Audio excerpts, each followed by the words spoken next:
13 ఏళ్ల అతి చిన్న వయసులో ఎవరెస్ట్ను అధిరోహించి దేశ రక్షణలో ప్రాణాలర్పించిన తెలుగు వీరుడు మురళీ నాయక్ తల్లిదండ్రులని సన్మానించుకోవడం అదృష్టంగా భావిస్తున్నాం.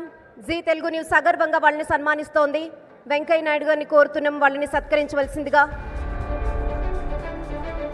దేశానికే గర్వకారణం మురళీ నాయక్ దేశ రక్షణలో ప్రాణాలర్పించిన తెలుగు వీరుడు.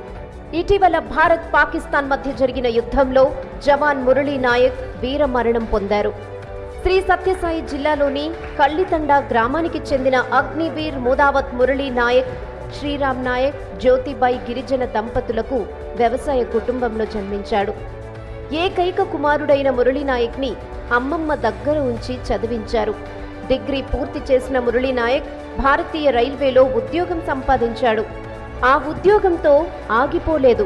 తన చిన్ననాటి కోరిక తీర్చుకునేందుకు కష్టపడి చదివి ఆర్మీలో ఉద్యోగం సాధించాడు.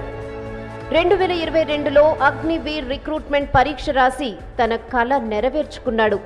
పంజాబ్, జమ్మూ కాశ్మీర్ సరిహద్దుల్లో సేవలందించారు. ఇటీవల ఆపరేషన్ సింధూర్ పేరుతో పాకిస్తాన్పై భారత్ మెరుపుదాడి నిర్వహించిన టైంలో మురళీ నాయక్ వీరమరణం పొందారు.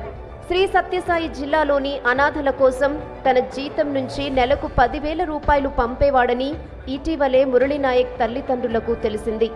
ఆ రియల్ హీరోకి Zee Telugu news young achievers అవార్డుతో సత్కరించడం అదృష్టంగా భావిస్తోంది. మనం లైఫ్ టైమ్ అచీవ్మెంట్ అవార్డుతో సత్కరించాల్సిన మందకృష్ణ మాదిగ